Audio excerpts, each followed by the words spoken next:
你好，組合嘅最新部署同埋策略。現時中美反彈遠超預期，我對後市仍然維持審慎。但大家要知道一點，港股業績其實唔算差，但政治風險就幾好大。我哋仍未清楚貿易戰嘅後遺症。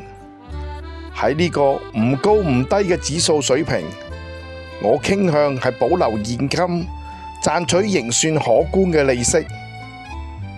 今個月陸續會有股息嘅分派，現金積累越嚟越多。雖然如此，總嘅嚟講，組合仍然持有大量嘅股票，大升對我全無壞嘅影響。現時聯儲局唔會輕易減息。我非常同意美息理應持平。若果聯儲局被迫減息，組合有信心可以應對。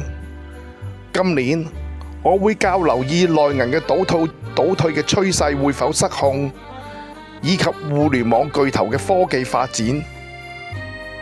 我諗會買啲美國嘅個股，可惜美股比港股更強，佢哋嘅指數水平超越咗關稅戰嘅開打日。